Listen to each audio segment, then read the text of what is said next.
It was the kind of day that made you forget the world had ever known anything but peace. The sun sitting high, my fields swaying in the breeze, and the air thick with the scent of honeysuckle. I had just finished fixing a loose fence post when I heard the roar of tires tearing up my driveway. Before I could even straighten up, a black Escalade skidded to a stop, kicking up a thick cloud of dust that choked the golden afternoon. Out stepped Robert Daniels, the self-anointed king of the local HOA, with two of his cronies in tow. My hand automatically went to wipe the sweat off my brow, but froze midair when I caught a flash of metal under Robert's jacket. In one swift, chilling motion, Robert pulled a gun, pointed it low at the ground but with unmistakable menace, and barked, "Time to hand over the property, neighbor." A choice jurisdiction now. For a second, it felt like time froze, my heart slamming against my ribs, my mind snapping from lazy farmhand to razor-sharp prosecutor in a heartbeat. I smiled calmly, though every instinct inside me screamed to deck him on the spot, and said, "Well, Robert, why don't you come inside and we'll talk this through?" I already knew the second he stepped across my threshold that he was walking into a trap bigger than anything he could imagine. Robert swaggered after me, his two thugs practically bouncing with excitement like kids at a candy store. They thought they were about to intimidate a lonely farmer into giving up a prime chunk of land for pennies. They had no idea that the man they were threatening was the sitting state attorney general, and that I had been waiting for just such a move. As I ushered them into my living room, I made a show of dusting off the couch, offering cold drinks, all the while discreetly pressing a button hidden under the kitchen counter. Instantly, my security system kicked into overdrive, recording every word, every smirk, every careless threat they would utter. Robert wasted no time. As soon as he flopped down onto my worn leather chair, he started spouting off legal nonsense, waving a fake-looking stack of papers. According to him, the HOA had passed a bylaw that allowed them to seize any property deemed abandoned or improperly maintained. Never mind that my farm was anything but abandoned and that I had the full backing of the County Agricultural Board. He leaned forward, his voice low and conspiratorial, telling me that if I signed over the deed now, he would make sure the HOA paid me a generous settlement. If I resisted, he said, bad things tend to happen to stubborn folks around here. His goons chuckled darkly, one of them fiddling with the pistol tucked into his waistband. I nodded slowly, playing the part of the overwhelmed country bumpkin. I asked dumb questions, feigned confusion, even pretended to consider their offer, while inside I was fighting the urge to burst out laughing. They had no idea they were digging their own graves with every word. Robert, ever the egomaniac, could not resist bragging. He talked about how the HOA had steamrolled other small landowners, how they had paid off inspectors to look the other way, how they had driven one elderly couple out by filing endless bogus citations. The more he talked, the more rope he gave me to hang him with. Then, just when I thought it couldn't get more ridiculous, the front door flew open with a bang.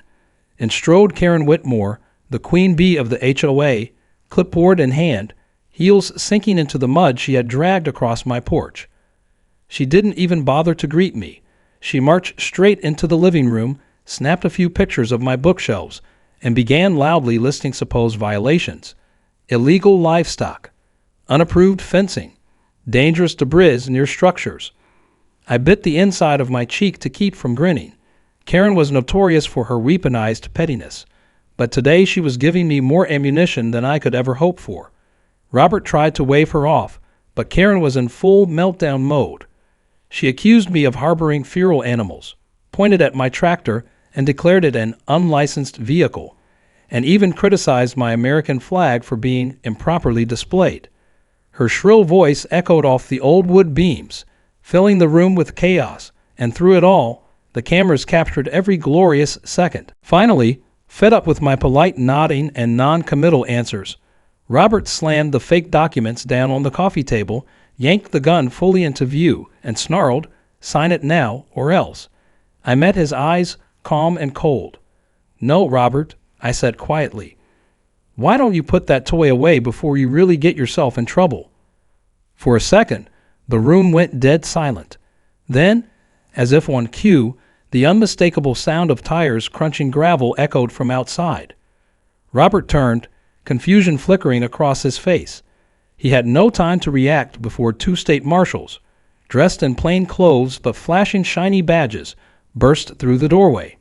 Hands in the air, Robert, one barked, dropped the weapon. Karen shrieked so loudly it rattled the windows, throwing her clipboard in the air and diving behind the couch. Robert hesitated a beat too long, and the marshals tackled him like a sack of potatoes, pinning him to the floor with brutal efficiency. His goons barely had time to draw breath before they too were cuffed and shoved into the corner.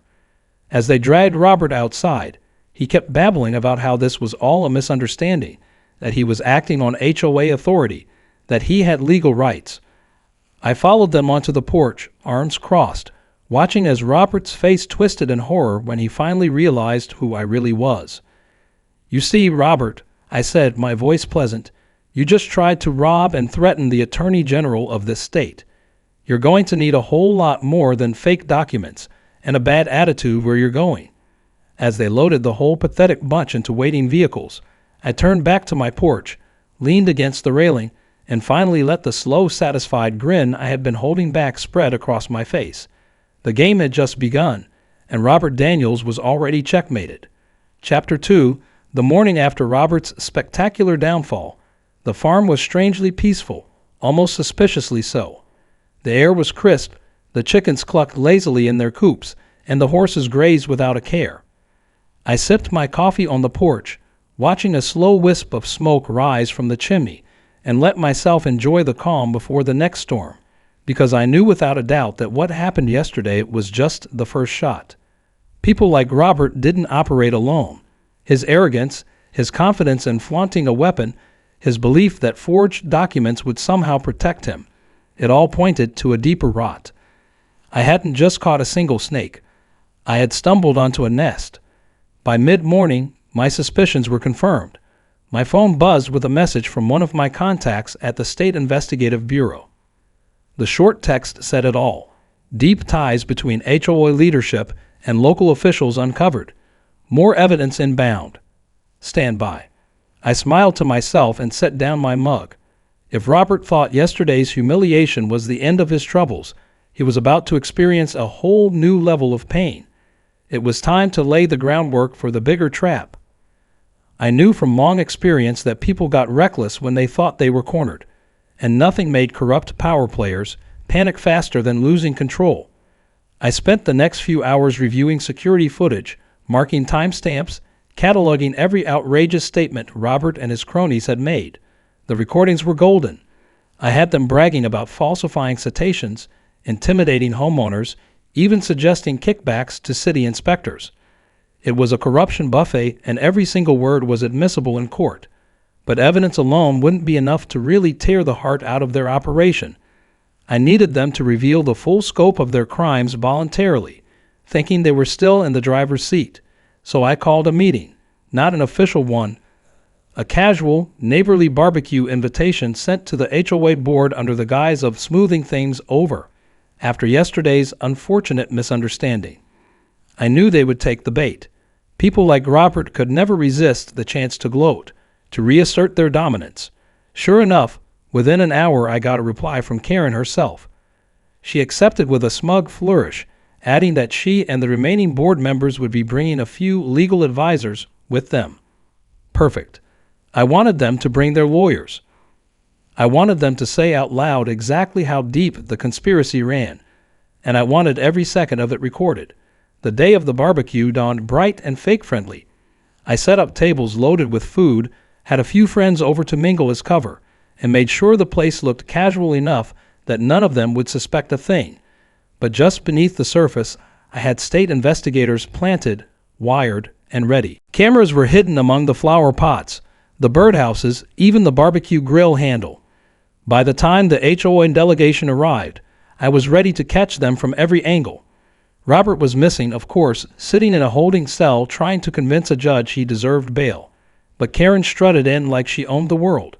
She was flanked by two board members, both of whom wore identical smug expressions and carried thick manila folders they thought would somehow intimidate me.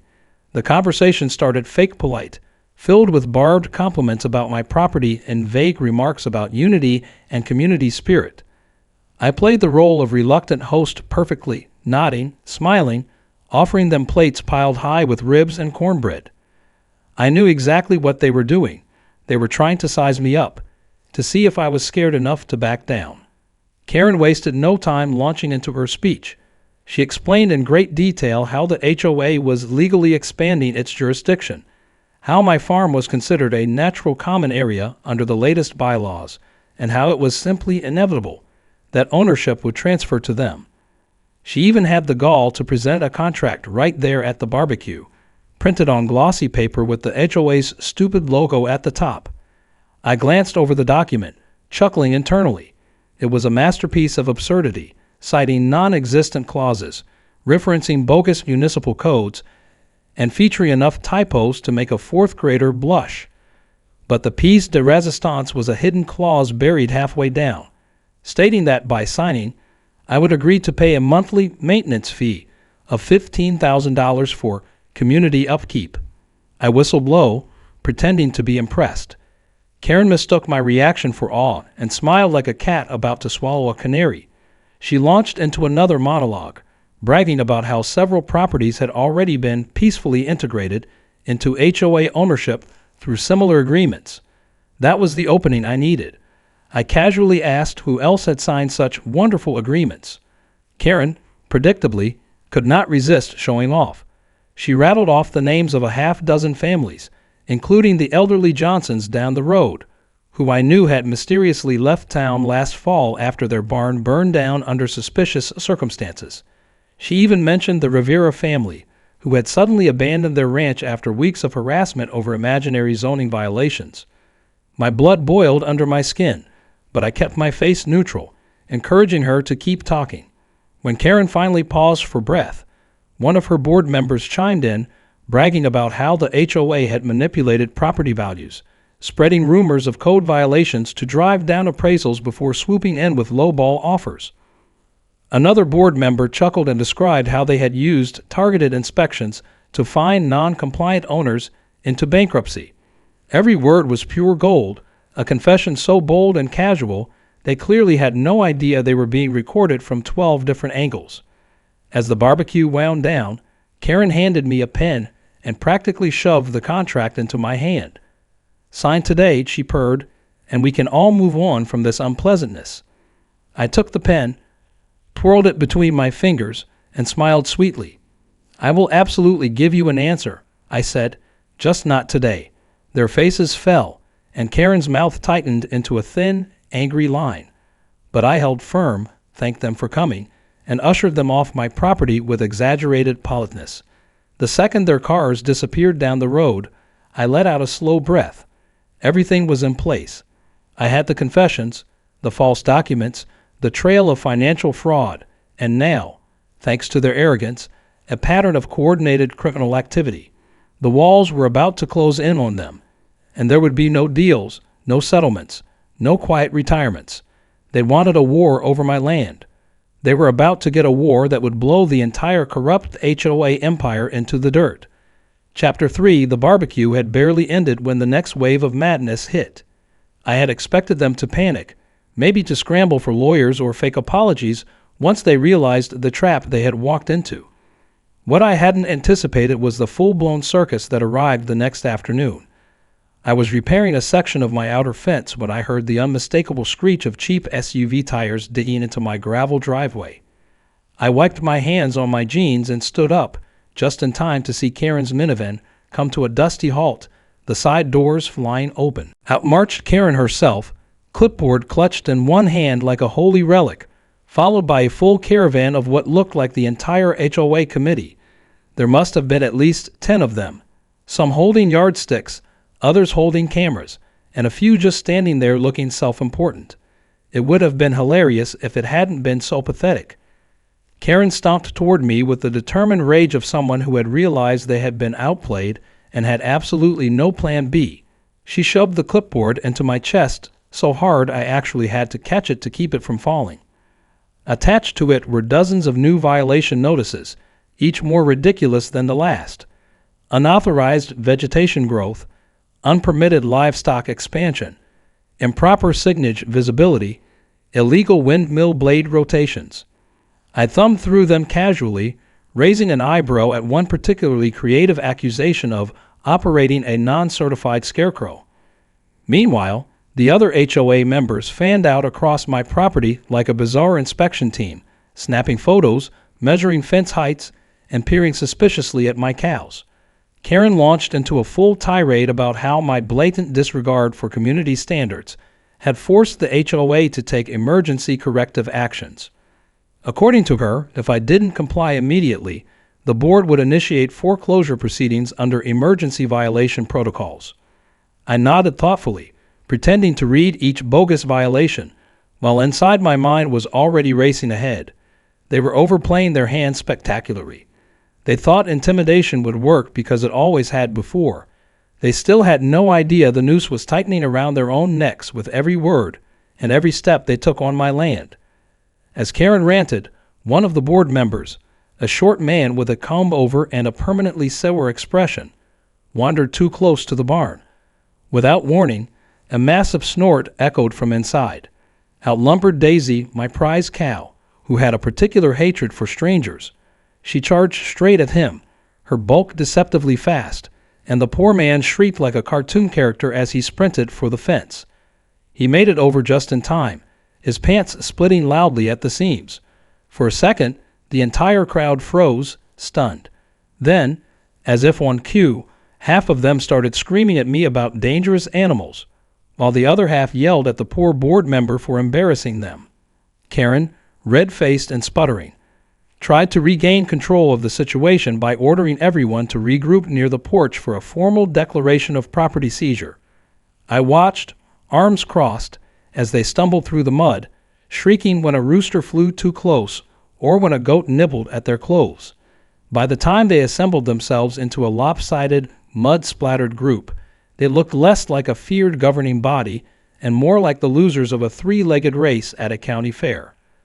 Karen straightened her now filthy skirt, cleared her throat dramatically, and began reading a proclamation off a gold-embossed sheet of paper.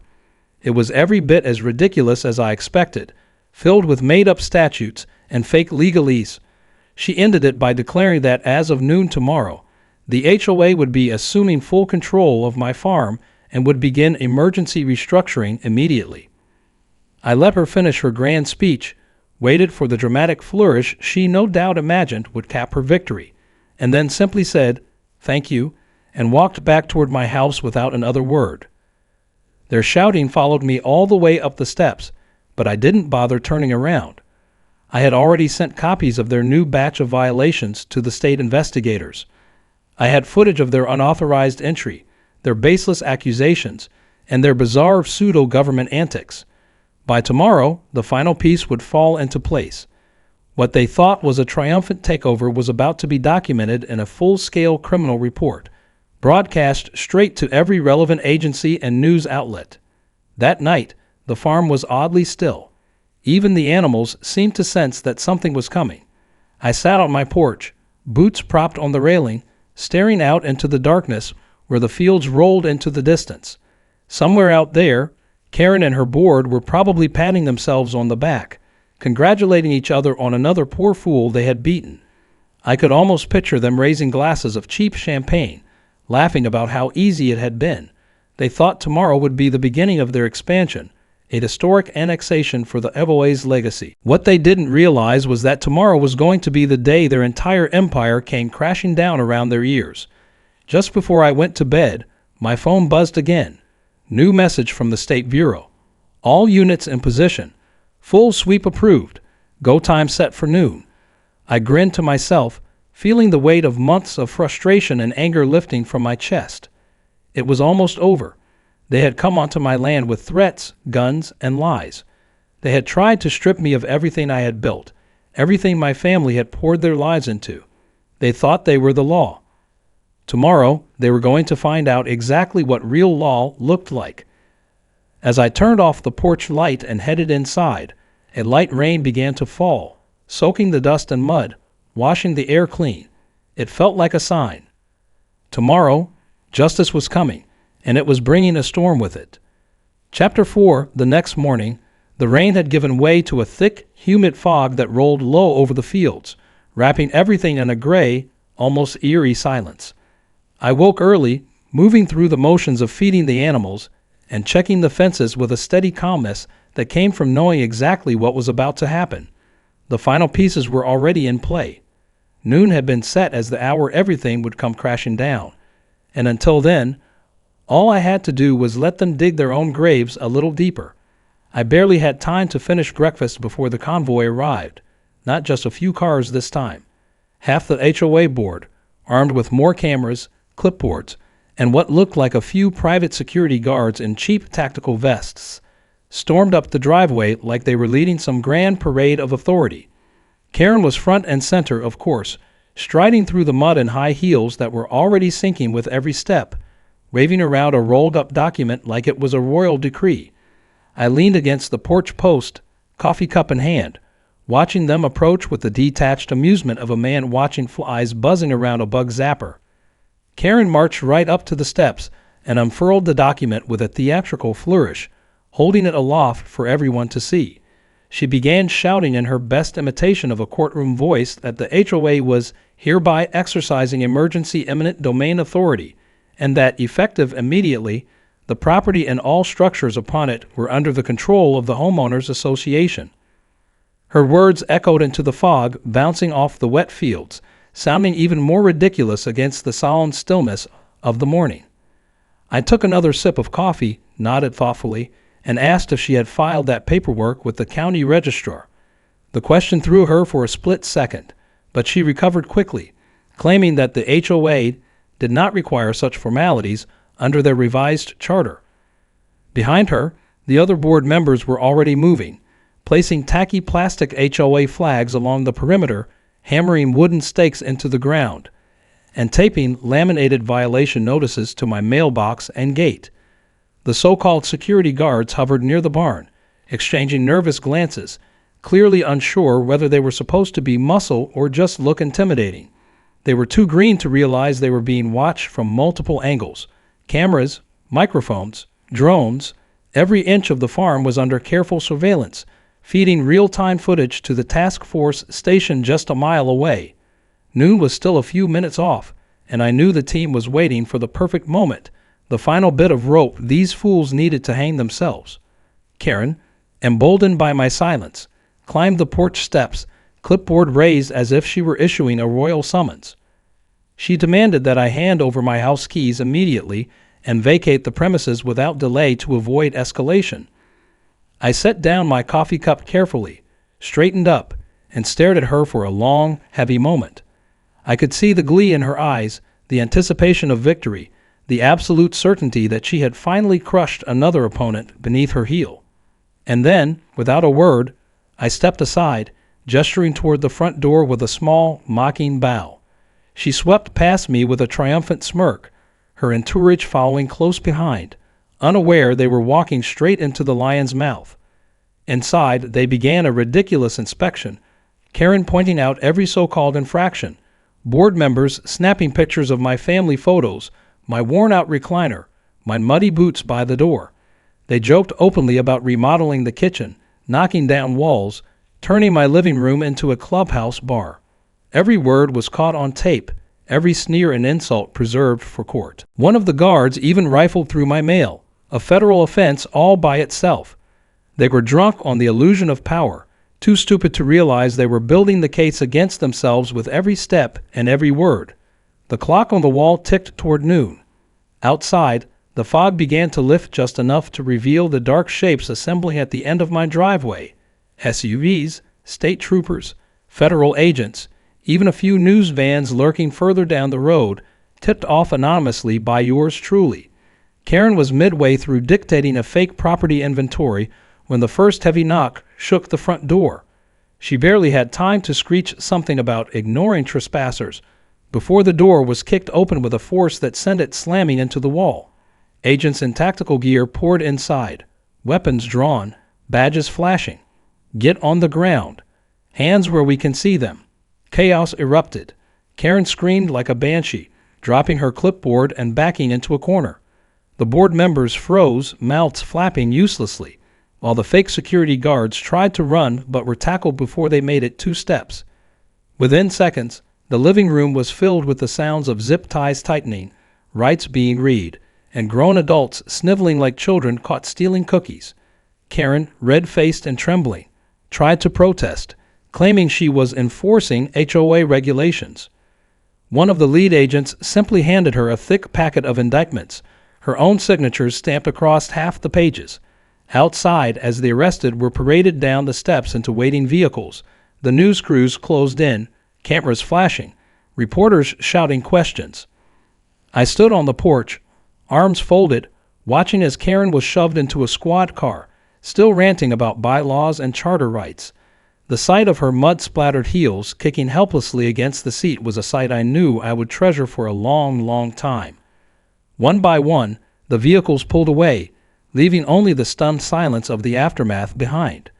The agents stayed behind long enough to finalize the evidence sweep, gathering every forged document, every illegally filed citation, every fake violation notice. It was a treasure trove of criminal stupidity, enough to ensure that none of them would see daylight without iron bars in the way for a very, very long time. As the last agent finished packing up evidence, he approached me with a small grin and handed me a simple sheet of paper.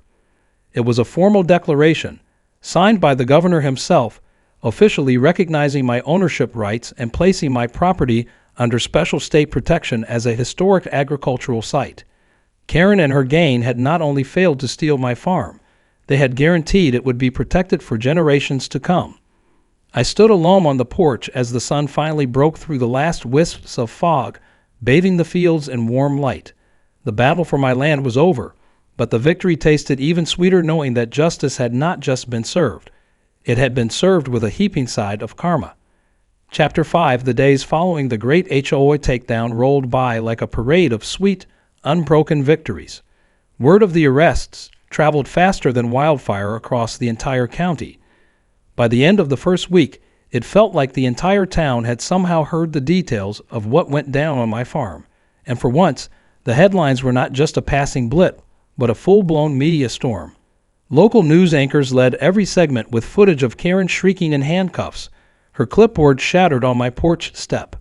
Pictures of the HOA board members being hauled off in muddy clothes circulated online like wildfire, spawning thousands of memes. One favorite showed Karen behind bars with the caption, "When you try to steal a farm but end up harvesting prison time." I couldn't walk into town without someone clapping me on the back, shaking my hand, or offering to buy me coffee.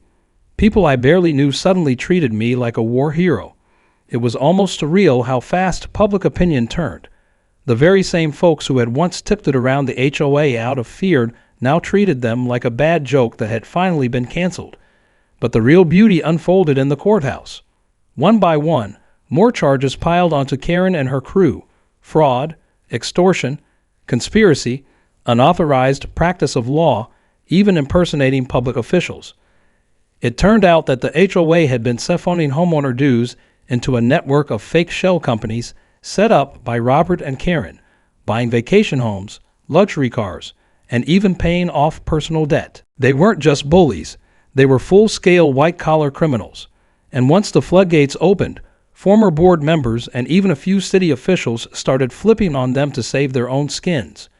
Each new testimony dug the hole deeper, until it became clear that Karen, Robert, and the others were going to spend a good portion of the rest of their natural lives in a federal prison cell. The governor called me personally one morning while I was fixing a loose shutter on the barn. He thanked me for standing up to them, for exposing corruption that could have spread statewide if left unchecked. As a token of appreciation, he informed me the state legislature had passed an emergency bill called the Landowner Protection Act, inspired directly by my case. It put strict limits on HOA power, made it illegal for them to attempt land seizures without clear, transparent public processes, and increased penalties for fraud committed under the guise of neighborhood governance. It felt good hearing that my little fight had created real change. It was the kind of thing you hope for, but rarely get to see happen. The farm itself blossomed like never before. With settlement money from civil suits against the HOA and several personal donations from grateful neighbors, I was able to rebuild everything better than it had ever been. The old barn got new siding, the fencing was reinforced, and I even put in a brand new irrigation system that made the crops thrive like never before. The best part was the new entry gate. It stood tall and proud at the front of the property, a hand-carved archway that bore a simple, clear message: private property, no trespassing, no HOAs. The local kids loved it so much they even made a mascot to go with it. A giant wooden cutout of a cartoon Karen wearing a sash that said HOA President, with a big red circle and slash through it. In a moment that felt almost too poetic to be real, the entire town threw a celebration at the local park. They called it Freedom from HOA Fest. There were food trucks, live bands, fireworks, and enough homemade pies to feed an army. At the height of the party, the mayor pulled me up onto the stage, handed me a shiny plaque engraved with Citizen of the Year, and declared the day in my honor. I had never been one for speeches, but standing there in front of the cheering crowd, the children waving American flags, the farmers holding up signs that read, "Thank you for fighting," I found a few words. I told them the truth, plain and simple. This land, this town belonged to the people who built it, not to bullies hiding behind fake laws. And as long as we stood together, no one could ever take it away from us again. The celebration lasted long into the night. When I finally made it back to the farm, tired but grinning, I sat on the porch with a cold drink and watched the stars come out one by one. The cattle lowed softly in the distance. The crickets sang their summer chorus, and for the first time in what felt like a lifetime, everything was exactly as it should be. No threat, no fear, just peace, hard-earned and well-deserved. A few days later, a real estate agent came by, all businesslike and polished, offering a ridiculously high sum for my land. She explained that with the new protections in place, agricultural land was more valuable than ever. I listened politely, thanked her, and then turned her down without hesitation. This farm was not for sale. It never had been. It never would be. Some things weren't measured in dollars and cents. Some things were earned through blood, sweat, and the stubborn refusal to back down. As she drove away, kicking up dust on the long road out, I leaned back in my chair and looked out across the fields. The sun dipped low, casting long golden rays across the hills, lighting up the fields like a sea of fire. I felt it deep in my bones, the truth that had carried me through every battle. You don't give up the things that matter most. You fight for them. You protect them. And when the dust finally settles, you stand taller than ever because you know you didn't just survive, you won. And somewhere far away, probably in a windowless cell, Karen was still trying to figure out how it had all gone so wrong. Meanwhile, my farm stood strong, free, and untouched, a living testament to the simple fact that sometimes, just sometimes, the good guys really do win.